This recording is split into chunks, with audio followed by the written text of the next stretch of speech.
안녕하십니까. 한겨레 캐스트 2013 주간 이슈 전망입니다. 저는 정치부 성한용입니다. 여러분은 혹시 정치검찰이라는 말을 들어보셨습니까? 인터넷 사용자가 만드는 위키 백과를 찾아보면 정치검찰이라는 단어가 나옵니다.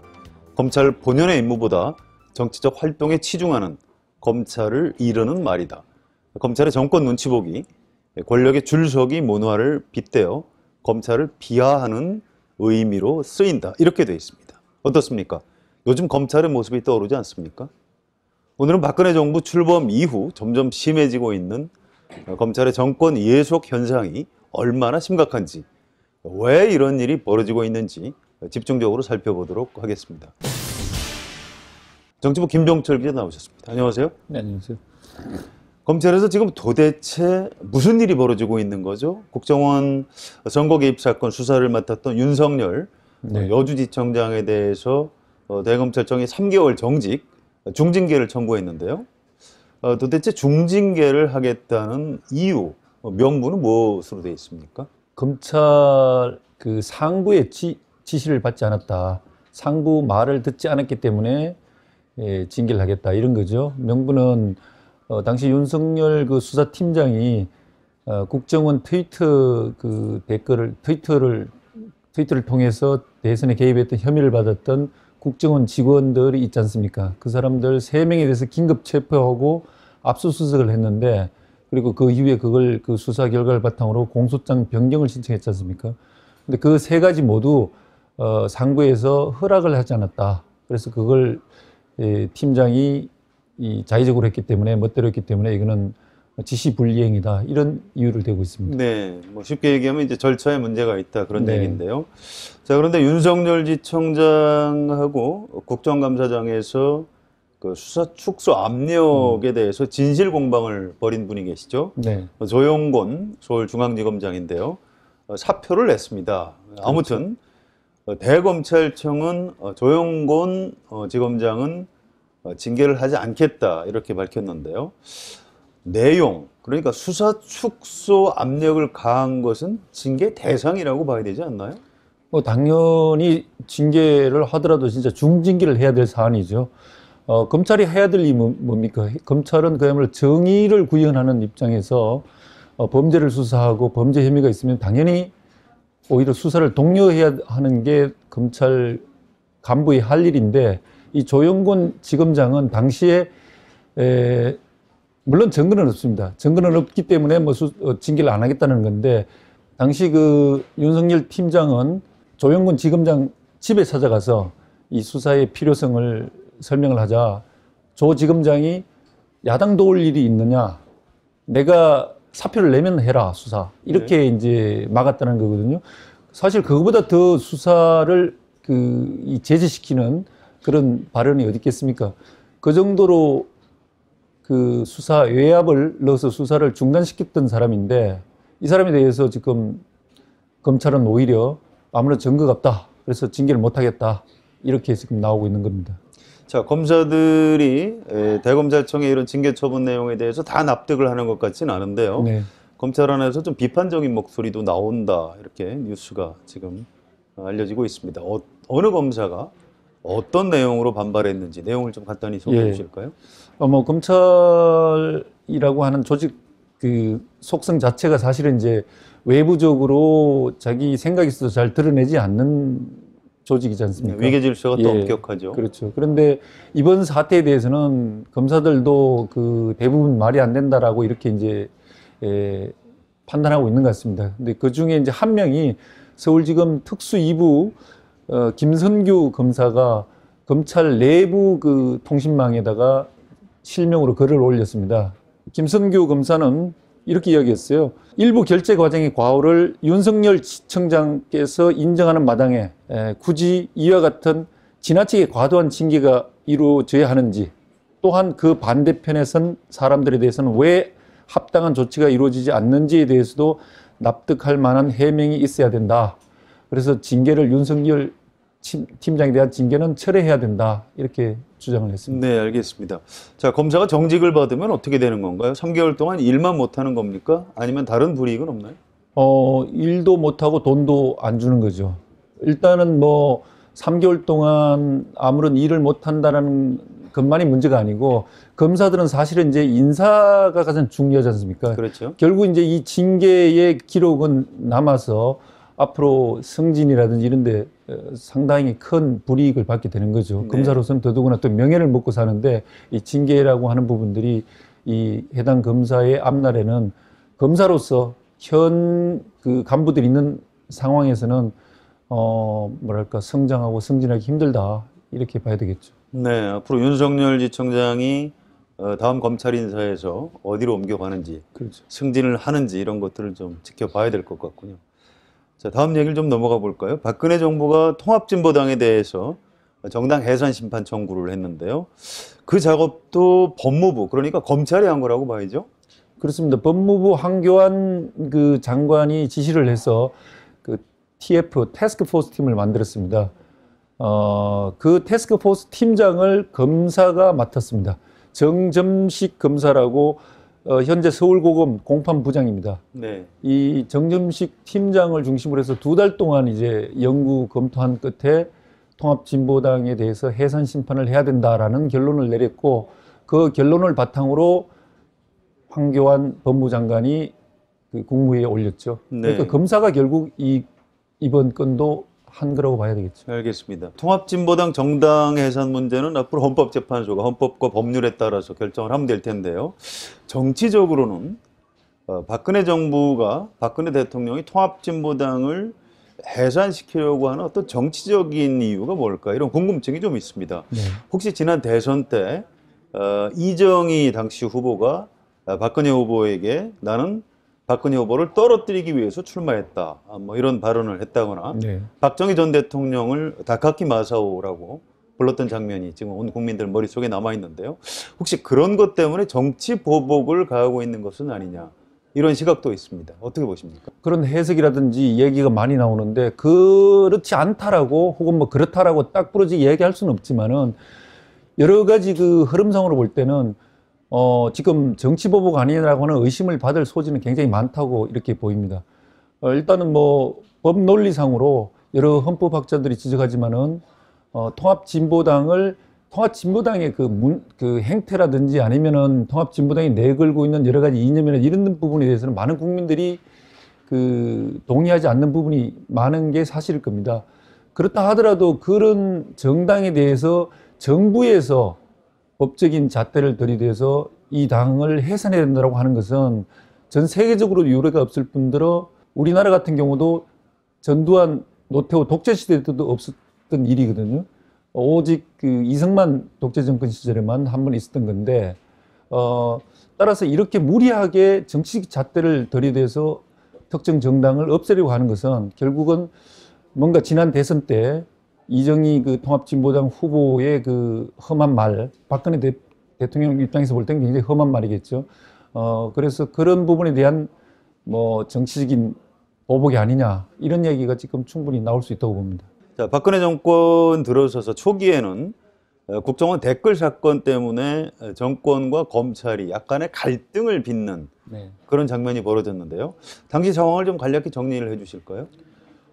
그 당시 이제 국정원 댓글 의혹에 대해서 검찰이 수사를 했지 않습니까? 네. 수사를 나름대로 열심히 해서 이제 결국은 그 책임자인 원세훈 전 국정원장하고 그 수사를 엉터리로 했던 김용판 전 서울경찰청장 두 사람을 이제 가장 그 기소를 해야 되는데, 검찰에서는 당시 구속을 하려고 그랬죠. 구속도 네. 하고 기소도 이 선거법 위반하고 국정원법 위반 이 두 가지를 다 적용을 하겠다라고 했었는데 이 법무부 한교안 법무장관이 계속 제동을 걸었죠. 일단 구속하지 말아라. 그리고 검찰에서 계속 반발하니까 그러면은 그 기소를 하더라도 불구속 기소를 해라. 불구속 기소를 하더라도 법 적용에 대해서는 선거법 위반은 걸지 말아라. 이렇게 이제 선거법 위반을 걸지 않게 되면은 아무래도 형량이 떨어지고 재판 과정에서 좀 유리할 수가 있기 때문에 네, 원세훈 예, 피고인이 그렇죠. 유리해지겠죠. 그래서 그런 점 때문에 계속 제동을 걸고 검찰에서는 반발하고 이런 갈등이 있었죠. 알겠습니다. 자, 그 당시 검찰총장이 최동욱 전 총장이었는데요. 시간이 좀 지나서 갑자기 최동욱 전 검찰총장이 그 혼외자식 문제로 법무부 감찰을 받게 됐고 총장직을 물러났는데요. 그 배경에 어떤 정권과의 갈등이 있었다고 보는 게 상식적이지 않을까요? 저는 그렇게 봅니다, 분명히. 최동욱 총장이 그 검찰총장이 되고 난 직후부터 여권에서는 이제, 최 총장은 우리 사람이 아니다. 이런 이야기 나왔고, 최 총장은 아시다시피 이명박 정부 말기에 검난이 일어나면서 이제 검찰총장 자리가 비고 그러면서 정당한 프로세스를 거쳐서 이제 후보 3명이 나왔는데, 그때 이명박 대통령이 지명할 때 사실은 이제 그 세 후보에 대해서 박근혜 그 당시 당선자한테 이 사람 중에 누가 좋겠느냐라고 이제 의견을 물었거든요. 물었는데 그 셋 다 자기들이 볼 때는 좀 별로 그렇게 마음에 들지 않지만 그래도 거부하기가 힘들기 때문에 일부에서는 그때 사실 시간을 끌었습니다. 거부하기 힘든데 그 중에서 이제 어떻게 보면 최 총장에 대해서 오케이 사인을 냈었거든요. 냈지만은 그 이후에 이제 최 총장이 그 이 국정원 댓글 사건을 수사하는 걸 보면서 이쪽에서는 저 사람은 아니다라는 판단을 하면서 이제 최동욱 총장 흔들기가 그때부터 계속 됐습니다. 그래서 보수 언론을 통해서 최동욱 총장을 흔드는 여러 가지 기사라든지 뭐 글들이 나오고 정권에서도 최 총장은 오래 못 갈 것이다 이런 이야기 나왔는데 그게 아니나 다를까 이제 뭐 혼외 자식 의혹으로 터지면서 결국은 옷을 벗게 됐죠. 알겠습니다. 그런 면을 본다면은 뭐 정치적인 탄압이라고 봐야 되겠죠. 박근혜 정권에서 청와대 비서실장이 허태열 실장에서 김기춘 실장으로 바뀌고 또 민정수석이 바뀐 다음에 어떤 정권 차원의 검찰 장악 기도가 좀 더 강해졌다 이런 분석도 있던데요. 그렇게 볼 수 있을까요? 네, 그것도 그렇게 봐야 할 것 같습니다. 일단 가장 첫 번째로는 청와대 민정수석 같은 경우는 그 이전에 민정수석이 그 바뀐 이유 중에 하나가 검찰을 제대로 장악하지 못했다라는 게 이제 여권에서 나왔던 그 얘기거든요. 검찰을 장악하지 못했다라는 것은 검찰의 수사 방향이나 이런 것들을 정권에 유리한 쪽으로 혹은 정권에 의도하는 방향으로 왜 수사를 하게 제대로 그 간섭하지 못했냐 이런 이야기가 될 수 있잖아요. 역시 이제 김기춘 비서실장 같은 분은 뭐 공안검사 출신으로 이전에 법무부 장관도 했고 검찰에 대한 어떤 장악력이 강한데 그분이 오고 난 이후에 최 총장 문제라든지 윤석열 그 팀장 교체라든지 이런 것들이 계속 일어나고 있기 때문에 그 두 사람이 작용하고 있는 거 아니냐. 검찰 흔들기 내지는 검찰 장악을 더 강하게 시도하고 있지 않느냐. 이런 분석이 가능할 것 같습니다. 알겠습니다.